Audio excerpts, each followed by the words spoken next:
Why would you choose to have many alts in World of Warcraft or any other game? Why do it to yourself? Well, in this video I'd like to share with you my personal, it's not gonna be a journey, but it's gonna be an honest impressions of an altoholic person with many alts. I will share with you honestly why I do it and why you might choose to do it if you've never given it a try. It might just surprise you. If you wanna listen to me rant today, and if you are in the mood of little one-sided conversation, please stick around, let's talk about it.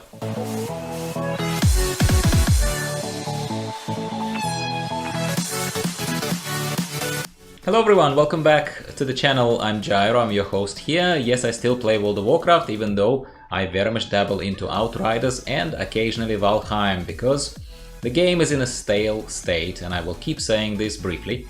And we want to have fun. I make no apologies for it, and I think you should have fun in the game. If you're still enjoying World of Warcraft, more power to you. I try to diversify. That's the end of the story. So today we'll be talking about ALTS.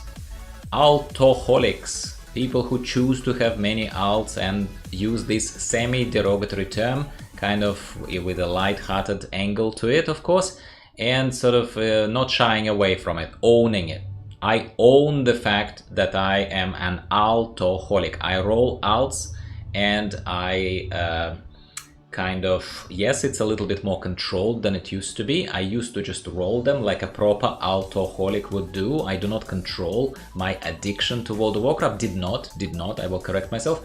Right now I very much do. I diversify into other games. I invest more time into one particular alt than I used to, yet as you can see I still have a lot of them, and this is only a little fragment. This is only a little fragment that you can see of how many alts I actually have. In BFA, in Battle for Azeroth previous expansion, I used to have 26 alts at the top level. 26 alts leveled and geared up to the reasonable, what I believe was reasonable, casual, friendly, solo accessible item level.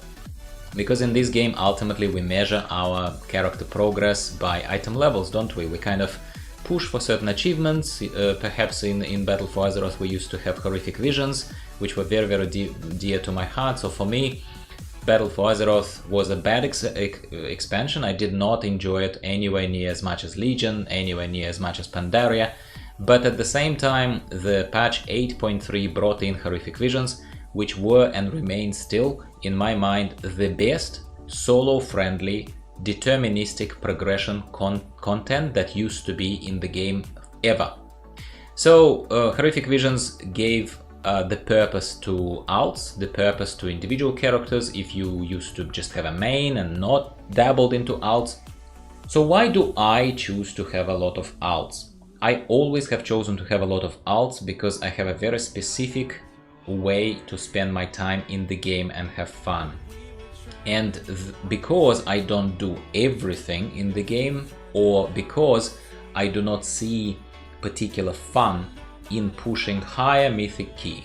I've done 4, now I've done 5, now I've done 7, now I've done 10, now I've done 15. For me, this is both challenging and boring.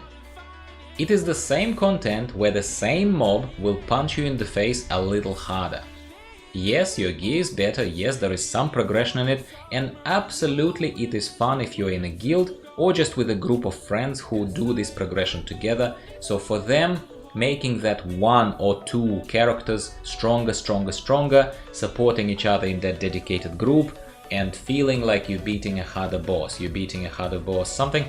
I do not knock that. I do not say that that's wrong.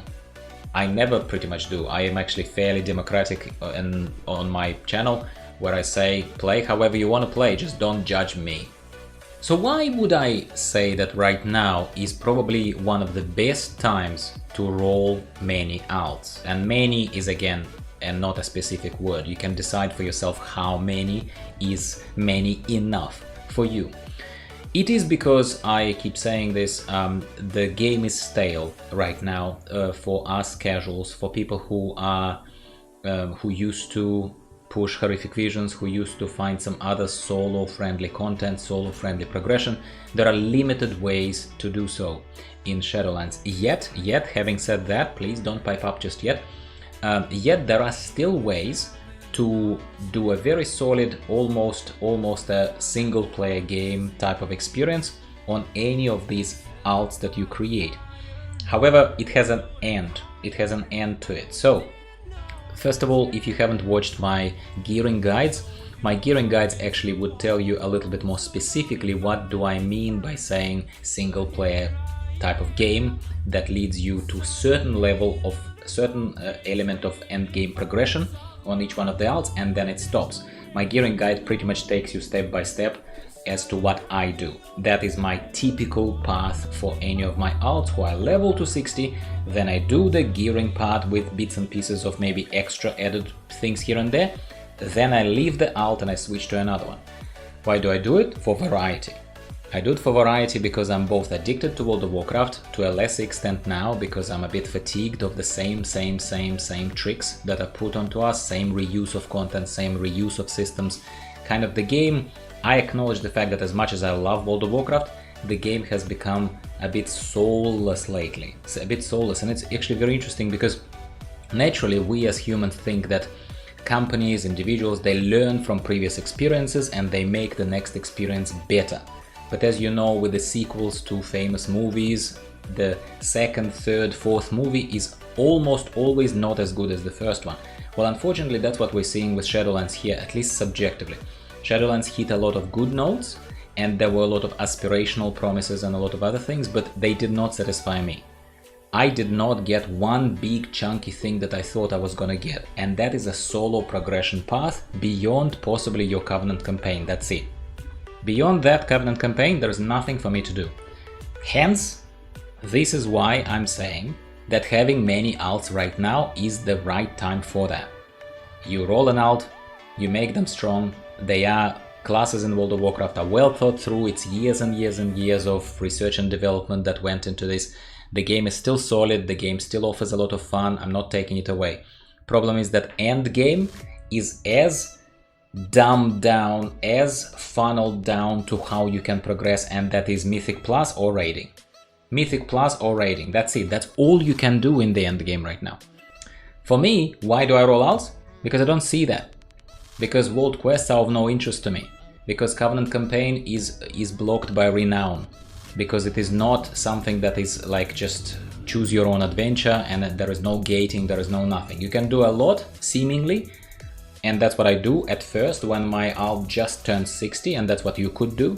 And if you happen to enjoy your alt then, it's not like I'm saying you have to switch. That's not what I'm saying at all. I'm saying have fun, that's all I'm saying.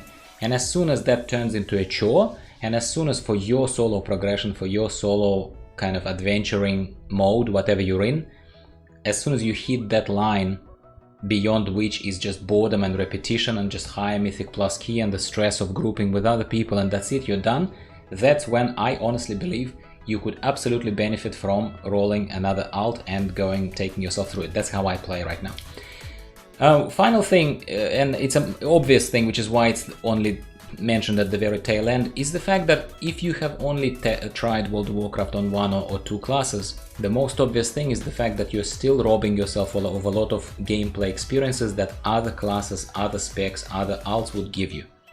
So it's kind of like you found a dish in a restaurant that you really like, but the restaurant has a huge menu.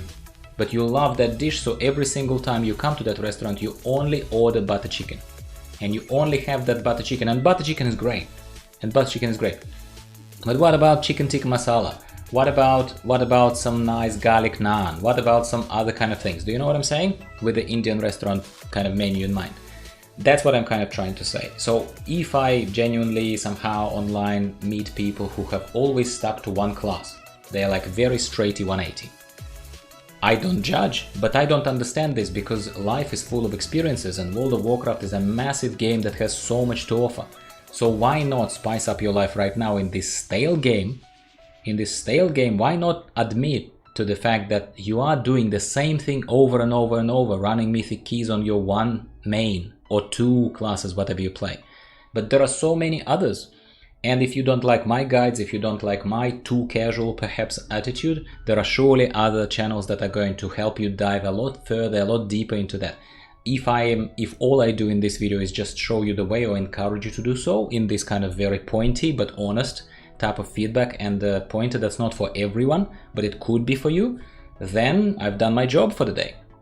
If I did, if I offered you food for thought, if it made you stop and think, if some of that positive kind of, I would say, thinking process was sparked by this video, please give me a like, because it takes you only 1 second, but I appreciate it motivationally, and YouTube knows that you like this video and it might offer it to similar beginners of World of Warcraft. I'll be speaking with you again about something else World of Warcraft or other game related in the next few days. Stick around, subscribe if you haven't already. I'll be speaking with you soon. Bye bye.